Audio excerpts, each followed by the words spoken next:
What's going on, dudes and dudettes? So yes, the Duke Rookie Player of the Week, especially the past 2 weeks in the ACC, has been Kyle Filipowski. He's been getting a lot of double-doubles, especially the last 3 weeks, and he's been recognized at least the last 2, which is cool. I know they have a game tonight against Delaware or something like that. It's a weird-sounding school name. Well, a very not-known-name school, but they should get the victory tonight. But overall, congrats to him. Then Jordan Addison of USC, the wide receiver, became a finalist for the Biletnikoff Award, which goes to the top wide receiver. Wasn't that crazy that he made the list, but he did miss about 3 to 4 games, so hopefully it doesn't end up hurting him in the end, but he did have a pretty good game this last Saturday, so it's looking like a forward trajectory towards him. Then when it comes to Jared McCain, who is a incoming Duke basketball player next year in 2023. He's actually from Corona Centennial. He's already signed another NIL deal with this group called Excel, which I don't really know exactly what they do, but he's making a whole bunch of money saying the fact that he's going to Duke and officially signing with them. So hopefully he does end up going through with that, because he is still a very talented player, in my opinion. Then Braylon Shelby, who is a 4-star defensive end out of Texas who committed to USC football, recently moved up really high in the rankings. He was ranked around the 88th best player overall, and now he's the 33rd best player overall. So he did jump really high, probably had a good last couple of games in the playoffs down there in Texas and showed what he can do. So definitely very excited that he's still coming into USC as of next year. So looking forward to that. Yeah, speaking of that Duke class, I know I mentioned a couple of the USC guys the last couple videos that signed officially, but now a lot of these guys from Duke did wait to sign officially altogether. So, of course, you got TJ Power, the 5-star, Sean Stewart, Caleb Foster, the 5-star, Jared McCain, formerly mentioned, and then Mackenzie Mbaku. So, yeah, overall, once again, a great class for Coach Shire. I'm pretty sure it is still already the #1 class coming in next year overall for Duke basketball. So overall, still can't wait for that future lineup to come to the stadium out there. Then when it comes to Juju Watkins and Isaiah Collier, I forgot to mention the other day when they both committed to USC in consecutive days that it was the first time that the #1 player of a women's side and the #1 player in the men's side in the same sport committed to a school, which is obviously record-breaking, especially for USC, getting both those top basketball players. And I had mentioned that Collier was like either #1 or #2 in some areas, but I guess he's more #1 overall player for the men's side in a lot more areas than #2. So I got that wrong, but overall it is a good thing that they did still choose USC, in my opinion. Then a couple of USC players are finalists for a couple of these awards towards the end of the season. Caleb Williams is a finalist for one award I'll get into in a little bit, but he's also a finalist for the Davey O'Brien Award watch list, which goes to one of the better quarterbacks in the nation, so that's cool.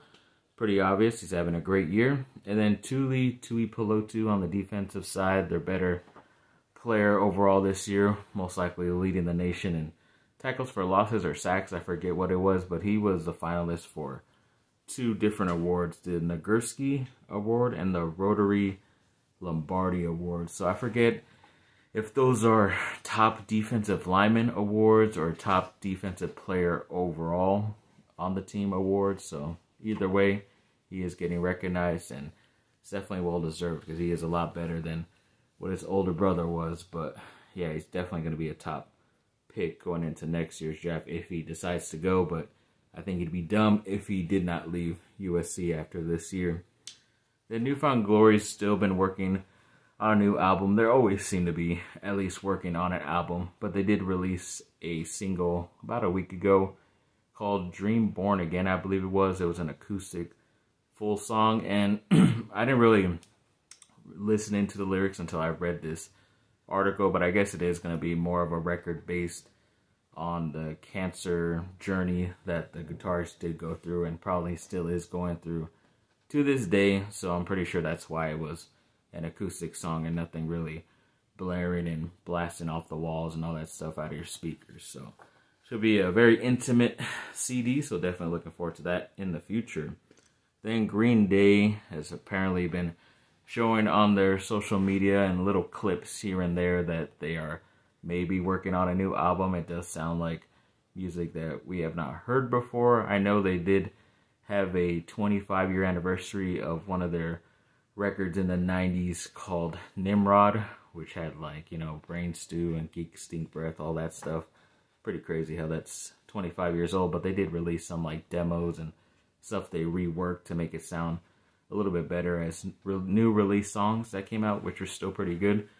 But overall, it's always good to hear brand new music, and this will probably be the first new music that they will be doing without being behind a major label, so it actually will be good. So looking forward to that.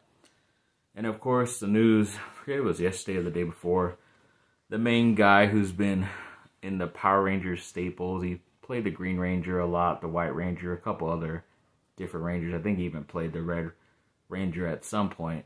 Jason David Frank passed away. I believe they said it was because of suicide, which always sucks. So you gotta always make sure you check up on those people in case, you know, they might do something like that. So overall, he will be missed. It does suck to hear that news, especially because I grew up watching the Power Rangers and stuff. Definitely knew a lot about him at the time, so it sucks, but rest in peace, all we can say.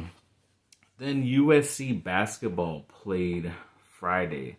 I didn't even know they were playing Friday, but yes, they did end up getting that victory against Mount St. Mary's 83-74.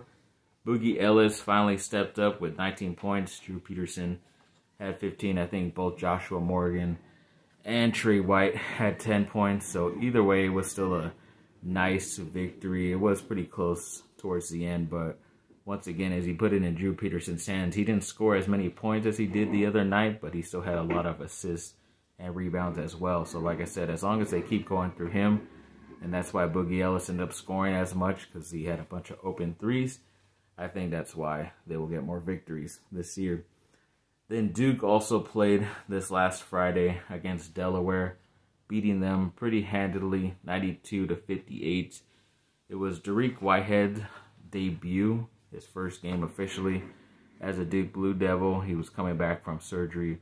I forget if it was his knee or ankle, one of those, but yeah, he looked pretty good, especially for a guy who's been out for quite a bit. Even though they had the lead by like 20, 30 points late in the game, I still like seeing him out there to be able to get some game shape, especially going into this game tonight. I'm pretty sure he'll play quite a bit again, because they will be most likely defeating this team by like, once again, 20, 30 points. But I believe they come out actually to the West Coast, upper West Coast in Oregon to play in that PK 80 or whatever they call it tournament, the Nike Paul Knight tournament, whatever it is. So they will be playing a lot more better competition out there. So it's always good to get him his sea legs under him so he'll be able to at least compete in those games. I don't expect them to win every game, but at least compete, and I'm good with that. Then when it comes to the Lakers, yes, they had a couple nice wins ever since we last talked to you. So they've been on a little bit of a win streak. They did beat Detroit the other day. I believe it was Friday as well, 128-121. So a little bit closer, but not too bad. AD ended up having 38 points, 16 rebounds, and 4 blocks. So once again, he dominated. And then they also last night beat the Spurs pretty big. This time it was 123-92. And throughout that game, they pretty much had it already in bag. I think at one point they were up by like 30 points, almost 40 points as well. And there was a stat that ever since LeBron's been out injury-wise, and they've kind of got on this win streak, I think they're 3-0 without LeBron James. So, of course, everybody's already talking about trading LeBron, which probably will happen just because he wants to leave, but you never know. And then the stat was AD was the third player with 30 points and 15 rebounds plus in 3 straight games. It's the first time that's happened in Lakers history since Shaq and Elgin Baylor did it back in the past. So it's always good to be up there with some of the great in Laker history to have some of those stats. And then I think he even had another stat that Wilt Chamberlain had that he got last night, because he had almost 20 points even in the first quarter, but he ended up having over 30-plus points and 15-plus rebounds in less than 30 minutes. It was like 22 or 26, something like that. So it's the quickest somebody's gotten those stats under 30 minutes since Wilt Chamberlain, who, of course, scored 100 points in a game. The guy he has all the records because of how good he was at the time and playing against a lot smaller people. But, yeah, he did have all those stats, so it's nice to at least tie him with something. So it's pretty nice to see the Lakers are looking pretty good as of late, even without LeBron. I just hope that, as they're getting healthier, the next couple of games, it does look better. I know they did get back Thomas Bryant, who looked good last night with like 15 and 9. Dennis Schroeder as well has been solid. Not great looking, but he's still somewhat solid. Kendrick Nunn, once again, he kind of started off slow, but he's looking pretty good last night as well. So we'll see. Then when it comes to the AP poll that usually comes out Sundays for college football, they've already have USC ranked number 5 overall. And ever since the college football playoff that comes out tomorrow on Tuesday, the official one of the seedings, they've been the same as AP poll, which it's only kind of crazy because that means USC jumped over LSU, who everyone assumed is the better team and always had USC behind them. And I know LSU did win this last weekend as well by quite a bit. So I don't know what that says, if the college football playoff will have them above or not. But they definitely are moving up one spot because Tennessee, who was, I believe, in the number 4 spot, did end up losing pretty badly to a team that wasn't even ranked. So that's at least one spot. So as long as you keep winning and you're winning against, teams that are ranked. Now Notre Dame coming up, and you're either going to play Washington or Oregon after this week's games happen, then that will be another ranked team. So we'll see. And then, yes, USC did end up beating UCLA 48-45. It took all 60-plus minutes to finish this game. I did not get to watch it technically. I was just watching on my phone, at least the scoreboard, see how it was going every couple minutes. And yeah, it just sucked because it looked like USC was starting off slow, and luckily they were able to get it going. But as of that victory, they did clinch a spot in the Pac-12 game in Las Vegas. So like I said, they're either going to wait for the winner of Oregon's and Washington, depending how that goes, because Oregon did beat Utah this last weekend, so they're kind of out of it, and so is UCLA with that loss. So overall, it's just kind of like a 2-team race out there.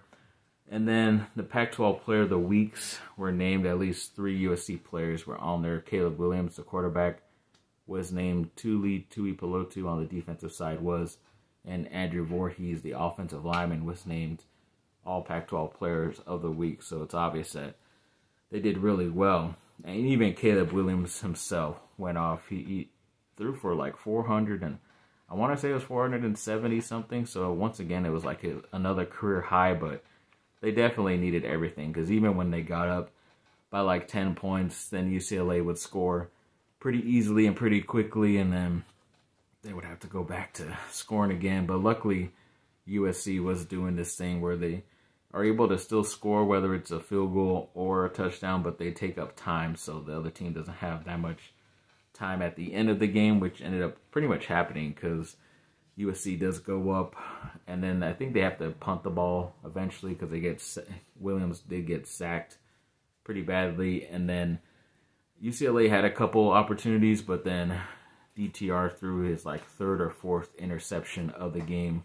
right to Corey Foreman, who's also from Corona Centennial out here, and he ended up getting the interception, even though it's kind of weird he was even out there in the first place because he is a defensive end, not a linebacker, but he is pretty athletic, and that's why he was the number 1 player coming out of high school at that time, because he could do certain things like that. So it's been a pretty much up and down career for him so far, his first 2 years in college, but that play's probably going to go down in UCLA, USC, the rivalry history and folklore, so he's going to be remembered forever for that. But yeah, once that interception happened, then pretty much kneel downs for Caleb Williams, and the USC victory bell was finally back with USC after a couple years. Now they get to paint that stupid blue to cardinal and gold for that bell and get to keep it and hopefully keep it safe, because I know sometimes other rival teams try to like dismantle or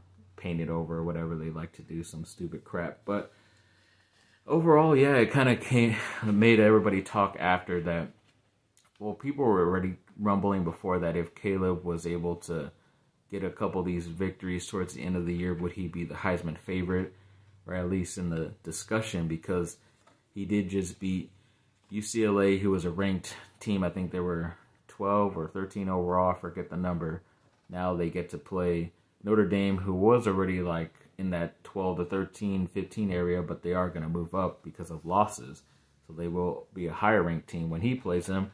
And then he will play against Oregon, who is technically top 10 right now, and then Washington, who is 17 overall. So it's once again another ranked team. And at the end of that, they will be most likely in the college football playoff. Because I don't know how you keep a team that only has one loss, especially on a 2-point conversion late against Utah on the road, and that's their only loss, and you keep them out of the playoff, the Final Four. I just don't see it. But I think if that were all to happen, that's a big if, then I think he definitely deserves a chance at winning that Heisman, just because a lot of guys are good this year, but they haven't really blown out. And I think a guy who was maybe a top consideration for it, Hendon Hooker of Tennessee, ended up tearing his ACL, so now he's not going to be able to add stats the next couple of games either. So, like I said, as long as he continues to do what he has been doing, and even guys in the past for USC have won the Heisman because of what he's doing. They did beat UCLA and Notre Dame to finish the season, both Carson Palmer and Matt Leinart, and they both ended up winning the Heisman at the end of the year. So,